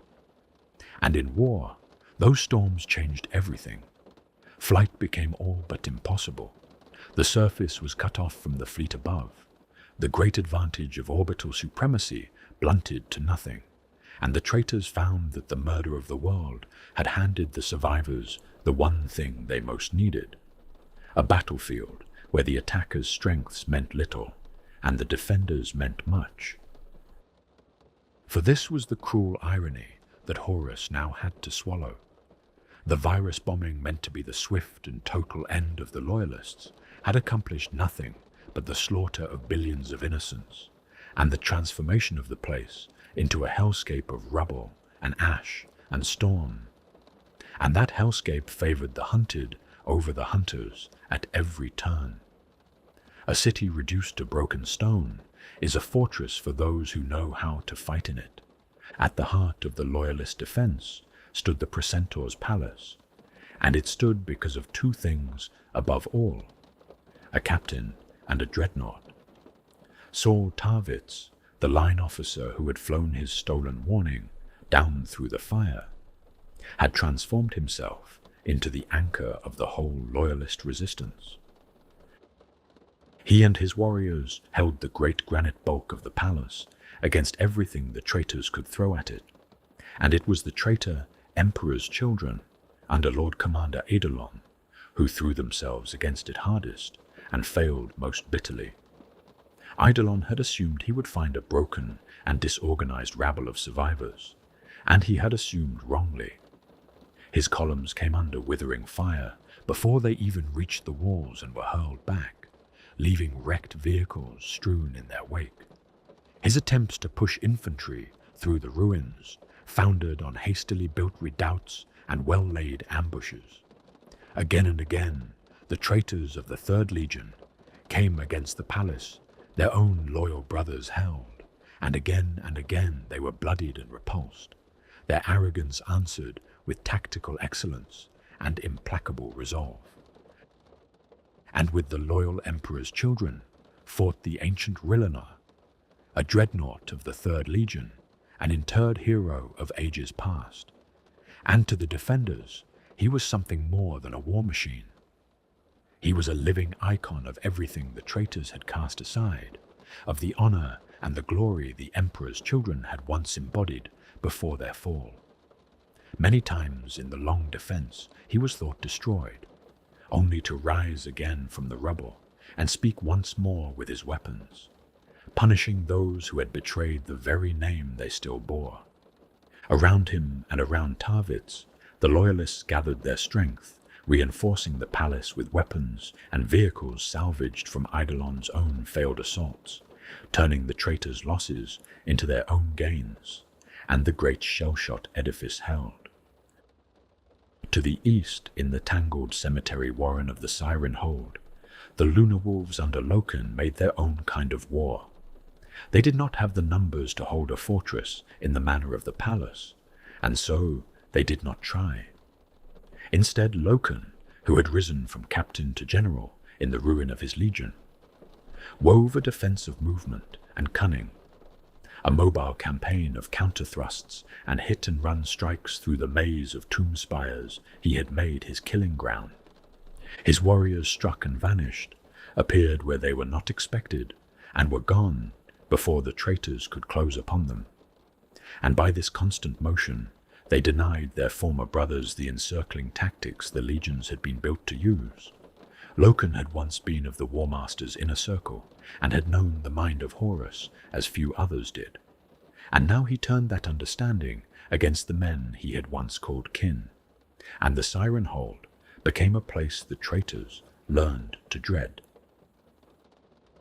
But it was to the northwest that the loyalists faced the direst peril, for there the loyal Death Guard were caught between two implacable foes and slowly crushed. They were well dug in, holding the bunker networks and trench lines and the screening walls, well supplied from the underground armories of the world, and they were sons of Mortarion, and did not break easily. But from the inner city came Angron and his world eaters, hammering at their defenses again and again, hacking into the tunnels heedless of the cost, and leaving red ruin behind them. And from beyond the city wall came Mortarion himself. The Primarch of the Death Guard had braved the storm where others would not, landing his great relic assault ship amid the howling gales, and he showed the loyal defenders a grim respect that Eidolon had never shown, sweeping the ground before him clear with the ship's guns, flattening the trenches and bunkers that might have hidden an ambush before he loosed his legion upon them. Then the Death Guard came on in ordered ranks through the storm, with their super-heavy tanks grinding forward among them, and the Reaper Primarch walked slowly at their head, counting the slain as he came. Yet even here, in the darkest quarter of the battle, the treachery of Istvaan bred a treachery of its own against the traitors, and it very nearly undid Mortarion. For a great many of the Death Guard's war machine crews were of Terran blood, sons of the old world, where the loyalties to the Emperor ran deepest, and when the moment came for them to turn their guns on their former comrades, a number of them would not. Some simply refused to fire, others did worse or better, depending on where a heart's loyalty lay. They turned their siege cannon upon Mortarian's traitors, or upon Angron's world eaters, firing on the very legion they were meant to serve. The result was a chaos the survivors would remember as the Veil of Grief, a 5-hour running battle in which the famed discipline of the 14th Legion broke down entirely, and warriors fired on friend and foe alike, lost in a maelstrom where no one could say for certain who stood on which side. In that confusion, a traitor marshal named Durak Rask and his whole command squad were cut down by a loyalist destroyer squad, and Mortarion himself did not escape unhurt, burned by plasma fire from a tank of his own legion's colors, before he and his bodyguard hacked the offending machine to pieces. Only by ordering a withdrawal and regrouping could the Primarch bring the debacle to an end, and the respite it brought allowed a force of loyal Death Guard to slip free before his grip closed again. And there were stranger things stirring in the ruins than either side had expected. Far to the north of the shattered starport, beneath the drifts of ash and rubble, something vast turned itself slowly free of the earth. It was a great brazen orb that had fallen burning from the sky during the death of the loyal Mechanicum Gallias, the Xerxes 977, in the last moments before that ship was destroyed, and it had buried itself like a bullet in the ground rather than shatter on impact, saved by the sheer strength of its armor. Now it opened, its upper structure coming apart like a monstrous clockwork flower with petals of bladed bronze, and it was revealed for what it was, a siege crucible of the Ordo Reductor, a thing very like the drop pods of the Astartes, but larger and far more heavily armored. Nothing of mere flesh could have survived that fall, but its occupants were not mere flesh. They were the Magos Reductor, Caleb Dexima, and his cohort of cyborg Thalax, and to them, the destruction of the traitors would not be a matter of grief or rage or brotherhood betrayed, but of cold and ruthless calculation, a debt of logic to be paid in full. So the war ground on week after storm-racked week in the ruins of a world that should have been silent. Both sides bled, and neither could end it quickly. The loyalists could not win, for they were outnumbered and cut off, and had no hope of relief or escape, and every warrior they lost was a loss they could never replace. But the traitors could not win cheaply, for every day the fighting dragged on cost them warriors and weapons, and, more precious than either, time. And time was the one resource Horus could least afford to spend. The murdered world had become a millstone about the War Master's neck, a war he could not abandon and could not swiftly finish, bleeding his newborn rebellion of its strength, while the truth of his treachery raced ever further toward terror. The loyalists were dying, but they were making their deaths cost more than the War Master had ever meant to pay. Nothing lasts forever, not even a dead world's grief, and after nearly 2 full months, the great storms that had shrouded Istvaan III and sheltered its defenders, at last began to fail. The wind slackened, the lightning quieted. The endless veil of ash and rain that had blinded the fleet and grounded its aircraft, thinned enough for the traitors to resume in earnest the thing they had been unable to do while the tempest raged, to bring their full and overwhelming strength to bear. And their strength was overwhelming. Fresh companies of legionaries came down through the clearing skies, tanks and heavy armor in numbers the loyalists could not hope to match. whole battle maniples of titans descending on great orbital conveyors to reinforce those that had waited out the firestorm untouched beyond the city. The long attrition had bled both sides, but only one side could replace what it had lost. And now that side began to pour its reserves onto the surface of the murdered world. The scales of the slaughter, which had for so long been held in a bitter and bloody balance, began at last to swing decisively toward Horus. And with the reinforcements came things that were not merely soldiers, things that made even the hardened warriors of the legions draw back where they passed. Down through the clearing skies came black insectile gunships, riding columns of azure flame, and battered civilian craft with hulls hung about with human body parts and daubed in strange and terrible symbols.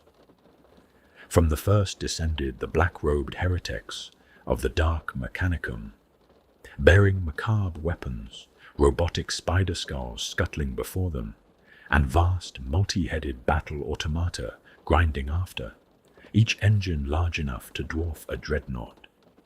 And from the defiled lighters came figures worse still, wasted scarecrow shapes wrapped in an aura of such palpable horror and sickening power that the Space Marines shied from their path. They were the witch priests of Davin's Serpent Lodge, and the taint of the warp hung about them like a shroud of worms. Here in the open was the true face of what Horus had bound himself to. The rebellion had worn the mask of a righteous punishment, and then the mask of a purge of the disloyal, and now on the ash of Istvaan III it let the masks fall entirely, and the powers of the warp walked openly among the traitor host. At the head of the renewed assault came Abaddon, first captain of the sons of Horus, and with him his elite, the Justarin, the terminators of the Legion's first company in their armor of night black and tarnished bronze. 30 companies strong, Abaddon's task force landed with heavy armor at its back and set about crashing through the burned tenements of the city in ever-widening circles, flushing out and destroying every pocket of loyalist resistance it could find.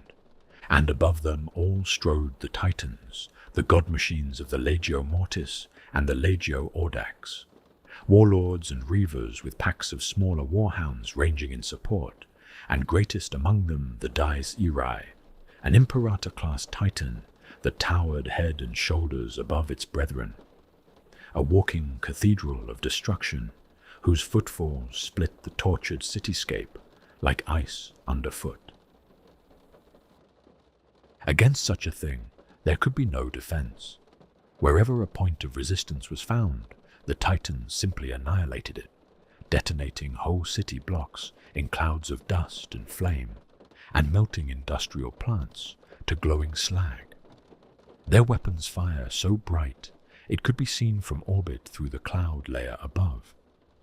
The war of cunning and attrition that had favored the defenders was ending, and in its place came the war of raw and overwhelming force, and in that war the loyalists could only die.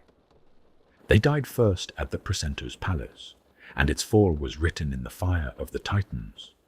The great column of the renewed assault reached the palace to find the traitor emperor's children, under Eidolon, already laying siege to it once more, being answered as ever with defiant loyalist fire, and the princeps of the Legio Mortis cared nothing for which of the warriors before them were traitors and which were loyal. With a single deafening blast of their war sirens for a warning, the Titans opened fire on the palace and everything around it. The curtain walls had been built by the Mechanicum to withstand a world in revolt, and they had stood through firestorm and shot and shell, but they could not stand through this. Volcano cannons roared and turbo lasers spat their searing arcs, and when the barrage finally ceased and the dust settled like grey snow over the attackers, the Great Wall was simply gone, a jagged spill of smouldering rubble left in its place. The dome beyond had crumbled. The towers within were toppled and crushed like a child's broken toys. The Titans howled their triumph, and the massed world eaters answered with a howl of their own as Angron bellowed the order to charge. And for the loyalists trapped in the ruins, there was nothing left to do but sell their lives as dearly as they could. But the palace did not fall to force alone. It fell also to treachery, the smallest and most personal treachery of all that terrible war, and it came from a man who had stood among the loyalists as one of their own.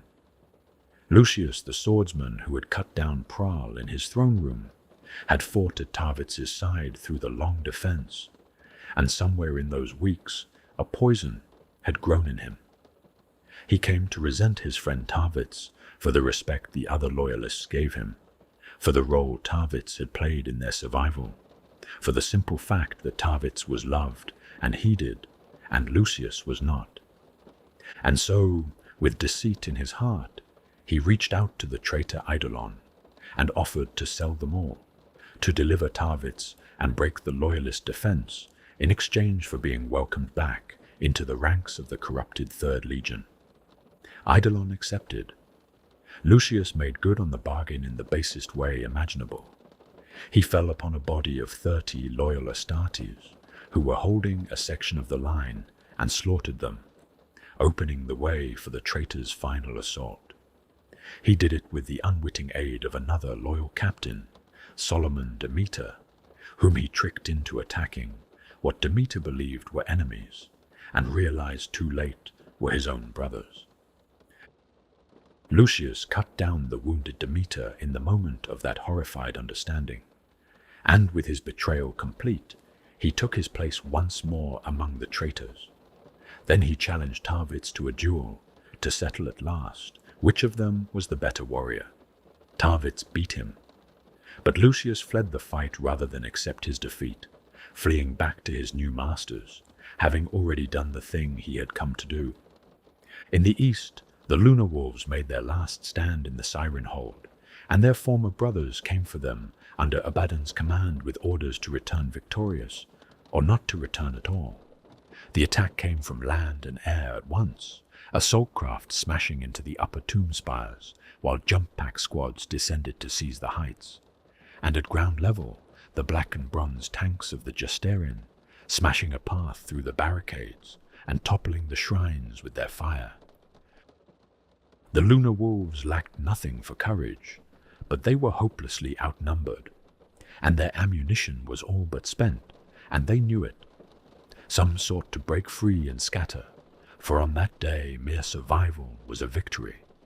Others, the injured and the cut off, and those simply too weary and too bitter to flee, stood their ground and bought time for their brothers with their lives, firing to the last shell as the Terminators stormed their barricades of broken marble. The Siren Hold fell within an hour, though hundreds escaped into the warrens below, and a frustrated Abaddon, his victory ashen, set his destroyer squads and the Dark Mechanicum to hunting them through the dark. Canisters of burning phosphex were emptied into the air vents and catacombs beneath the hold. That most hateful of weapons was poured into the tunnels where the survivors fled, while the witch covens of Davin hunted the rubble above for anything still living. It was in that final manhunt that the last of the Mournival brothers met. Abaddon and Horus Aximand, the warrior called Little Horus, ran their quarry to ground in the burnt-out ruins of some nameless building. And there they confronted Loken and his fellow captain, Tarik Torgadon, two men who had once been their closest brothers in the War Master's inner circle. In the battle that followed, Aximand faced Torgadon and killed him, cutting down in single combat a man he had called friend through all the years of the crusade. And Loken fought Abaddon, fought bravely, but was overmatched and grievously wounded, and fell at last helpless amid the ruins, so broken that when the end came, he could not even rise to meet it. For the end was coming now, swift and total. The loyalist resistance, so long unbreakable, was shattered at every point, its fortress fallen, its warrens burned out, its captains dead or dying in the rubble of the city they had held so long. And then, at the last, Fulgrim returned. The primarch of the Emperor's children, delayed so long from the muster, rejoined the War Master at Istvaan, and the news he brought changed everything. Time was no longer on Horus's side. The war had dragged on far past anything the War Master had intended, and the danger grew with every hour that the Emperor might learn what was moving against him before the traitors were ready. The season for gathering allies in secret was over. Horus could no longer afford the luxury of hunting down every last loyalist on the surface of a dead world, and so, with bitter bile, he gave the order to end it and be gone. He commanded a retreat from the surface, charging Fulgrim and Mortarion to drag Angron from his killing if they had to. And as the traitors withdrew, he turned the guns of the vengeful spirit upon the carcass of the city one final time. Not virus this time, but conventional fire, wave upon wave of it, pulverizing the ruins flat, so that the ground itself convulsed, and fissures opened, and the last buildings toppled, even as brothers still fought one another beneath their collapsing roofs. Across the dead world, in ever-shrinking circles of defiance, the last loyalists of 4 legions died under the blades of the men who had once been their kin. But they died having taken a blood price for their murder, and the wound they dealt the War Master's rebellion, in time and strength and secrecy spent, would follow him all the way to the walls of terror. Istvaan III was left a corpse, and the War Master's fleet turned from it and moved on toward the next dark deed in his long design. But the murdered world did not release its grip so easily on the men who had made it. Horus had come to Istvaan to accomplish 2 things swiftly and in secret: to purge his coalition of every warrior he could not trust, and to do it so quietly that the wider Imperium would learn nothing until the blow could no longer be answered. He had failed at both. The Loyalists had not died meekly in an hour beneath the virus fall, as he had planned. They had survived and endured, and fought for weeks in the ruins, and though they died in the end, they had made their dying cost him more than he could easily afford. They had bled the traitors of warriors and weapons, and worse, of time. The one thing the War Master could never buy back, and every day they had held out was a day nearer to discovery. A day of strength drained from a rebellion that needed all its strength for the war to come. The blood price they exacted was real, and it was written into everything that followed. A wound dealt to Horus's cause at the very moment of its birth. But the greater wound by far was the one carried away into the warp aboard a crippled frigate.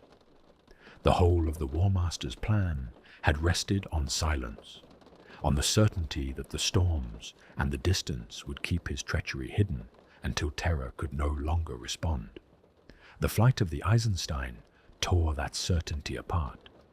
Battered almost to death, its astropaths slain and its navigator dying, the ship had made its blind leap into the immaterium, and against every reasonable expectation, it survived to carry its terrible cargo home. Through Garrow and the valiant crew who had refused to let the truth die with them, word of the betrayal reached the Emperor at last. And with that word, everything changed. So long as the treachery remained hidden, Horus held the initiative, free to move his pieces and corrupt or destroy the loyal at his leisure behind a mask of false obedience. The Eisenstein stripped the mask away. Now the Emperor knew. Now the loyal legions could be warned and gathered, and the fires of vendetta could be lit in the hearts of all who still served the throne. And the civil war that Horus had meant to begin on his own terms became instead a thing the Imperium could see coming and prepare to meet. There could be no relenting now, no forgiveness, only war, and that it was war, and not a swift and hidden coup, was owed in no small part to what happened to Istvaan III. And there is a justice in remembering who made much of that possible, for he was no one anyone would have chosen. Saul Tarvitz had been an unremarkable line officer of the Emperor's children, a captain of no special rank or fame, the kind of warrior who fills the middle ranks of a legion and is never marked for greatness. But it was Tarvitz who uncovered the truth of the coming betrayal in its final hours, and Tarvitz who stole a gunship and flew down into the killing zone to warn his brothers when he might have saved only himself, and by that single act of courage he saved fully 2/3 of the Loyalist force on the surface, some 60 and more thousand Space Marines who would otherwise have died unwarned beneath the virus fall. More than that, he became the anchor of everything that came after, transforming what Horus had designed as a swift massacre into a grinding guerrilla war that confounded even the War Master's best-laid plans, and bled his rebellion for 2 long months. An ordinary officer, by nothing more than his refusal to look away from what was right, altered the course of the greatest war in human history. He died on Istvaan III with his fellow loyalists of the Emperor's children, but the echo of what he did outlived him beyond all measure. Not all who fell on that world found the clean death of a warrior, however. Garviel Loken, who had led the Lunar Wolves and been struck down by Abaddon in the final manhunt, did not die when the last bombardment fell. By some twist of fate, or perhaps by a design too deep to name, he lived, buried beneath the pulverized ruin of the city, and months later he dug himself out of the rubble of the world that should have been his grave. But the man who emerged was not the man who had gone under. His body had endured, his mind had not. The trauma of the betrayal and his terrible wounds had shattered him, stripped him of his memory and his very identity, and the broken thing that crawled from the wreckage no longer knew itself as Loken at all. He took a new name from an old Terran myth, calling himself Cerberus, after the hound that guarded the gates of the underworld, because he had come to believe that death itself had looked upon him and turned him away. And so a nameless monster came to haunt the ashen ruins of Istvaan III, a broken warrior who hunted the other survivors of the massacre through the wastes for more than a year, believing himself the last loyal Space Marine left alive in all the galaxy, a ghost killing ghosts amid the bones of a murdered world. For the world had become a haunted thing in more than metaphor. The murder of 8 billion souls in a single stroke had done something to the fabric of reality on Istvaan III, worn thin the barrier between the material universe and the seething immaterium that lies beneath it, and through that thinned veil the powers of ruin had reached. The virus bombing had weakened the wall, and the Plague Lord's influence had come flooding through, and the human survivors that Cerberus hunted in the ruins were not truly survivors at all. They were demon hosts, the dead risen again, as shambling plague things, undead horrors wearing the shapes of the world's murdered people, given a mockery of life by the corruption that now saturated the murdered planet. Istvaan III had been killed as a world of the living and reborn as something else, a place where the walls of reality no longer held, and the horrors that stalked its wastes were the first bitter harvest of a war that would flood the galaxy with such things before it was done. Yet even from that lowest and most broken place, something was salvaged, and the salvaging of it points forward to everything the Imperium would become. Nathaniel Garrow, who had flown the Eisenstein through the traitor cordon and carried the warning home, did not remain merely a battle captain of a fallen legion.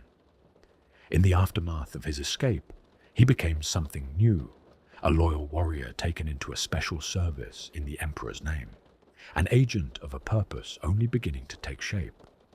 And it was that purpose that brought him back at last to Istvaan III, returning to the graveyard world in search of a particular survivor, seeking Loken as a recruit for an organization that Malkador the Sigillite meant to found upon the Emperor's orders, a body that would hunt the corruption spreading through the Imperium from within. Garrow found the plague things first, and the beast that hunted them, and in the fighting that followed, he came at last face to face with Cerberus. But where his blade could not reach, his words did. Garrow reached through the amnesia and the fractured madness to the good man buried beneath it, reminded the broken creature of who he had truly been, and named him and called him back. Loken remembered, and with his identity restored, with the two of them and the warriors Garrow had gathered now, made whole, they left the dead world behind for Luna and their first mission. And in that small company assembled amid the ruins lay the seed of what would one day become the Inquisition, the ceaseless hunters of heresy born directly from the first great heresy of all. So Istvaan III passed into history, but it did not pass into insignificance, for some events are larger than the moment that contains them. It was here that brother first turned upon brother in open war, here that the Space Marines, the Emperor's finest instruments and humanity's greatest shield, first turned their weapons upon one another without quarter asked or given. It was here that the long age of hope truly ended, the confident dream of a galaxy united under reason and the imperial truth, and here that the far longer age of grief and war and darkness truly began. A world had been murdered to hide a crime, and the crime had failed of its purpose. And out of that failure came the warning that made the war a war the Imperium could survive, rather than a coup it could not. The loyalists who died in the ruins of the city could not have known what their defiance would purchase. They knew only that they had been betrayed, that they were the Emperor's, and that they would die as his and take a blood price from those who had turned against him. It was enough. It was more than enough. For in the balance of everything that came after, across 10,000 years of war still unspent, the stand of a few thousand betrayed warriors on a dead and haunted world proved to be one of the fulcrums upon which the whole destiny of mankind would turn, and turns, perhaps, still. The old scholar laid down his stylus at last, and for a long while he did not move at all. The incense had burned away to nothing in its brass dish while he worked, leaving only a grey scattering of ash and the faintest ghost of sweetness lingering in the close warm air. The lumen globe above him had dimmed further still, or perhaps his eyes had simply grown tired, for the gold of it seemed softer now, and the shadows had gathered closer about the edges of the little chamber, patient as they always were. Beyond the hull the void pressed on, cold and endless and uncaring, and beneath his feet the great heart of the ship beat its slow and ceaseless rhythm, carrying him and all his fragile hoard of parchment onward through the dark toward the next dead world and the next old wound. He looked down at the pages he had filled, the long tale of Istvaan set out now in his own cramped and careful hand, and he found that he could not feel the satisfaction a finished labor ought to bring. For there was no ending to it, not truly. The war he had written of had not ended on that murdered world. It had only begun there, and it had rolled on from Istvaan to Cygnus, and to Prospero, and to Calth, on and on, across 10,000 years, until it reached the very night in which he sat, and beyond his night it would roll on still. The men he had written of were long dust, loyal and traitor alike. Their names were half legend, and their bones scattered among the stars.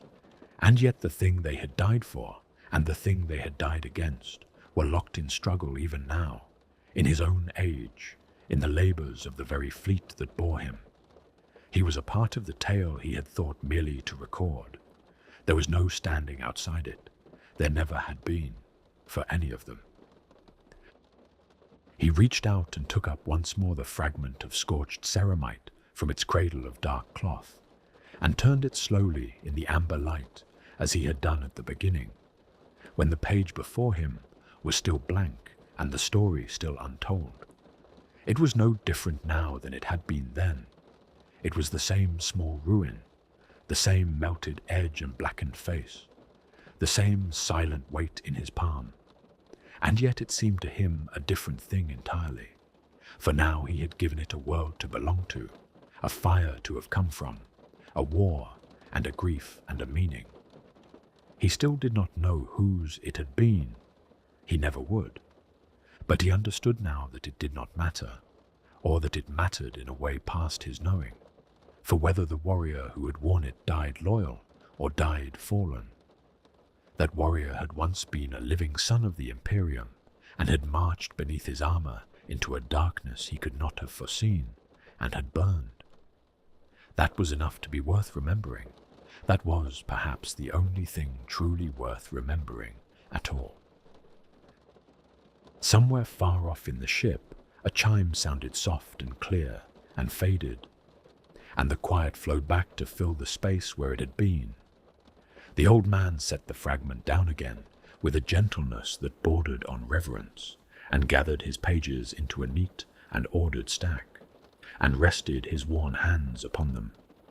Tomorrow, or in the watch after, there would be another relic drawn up from the deep, another shattered scrap of that long-ago age laid upon his desk, to be pondered and placed within the great unfinished tale.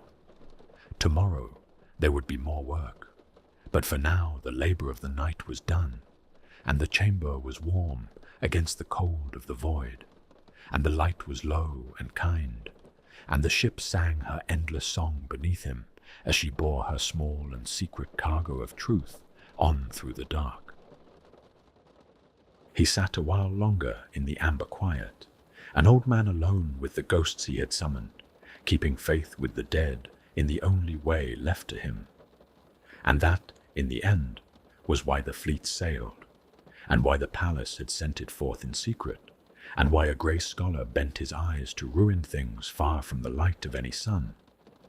Not for glory, for there was none in it, not for triumph, for the war was not won and might never be, but because the dead deserved to be remembered truly, and because the truth, however terrible, was worth the drawing up out of the dark. And so, while worlds turned and the long night held, he would keep on. There was always another wound to tend, there was always another tale to save from the silence, and the remembering, he had come to believe, would not cease so long as there remained a single faithful soul to set it down.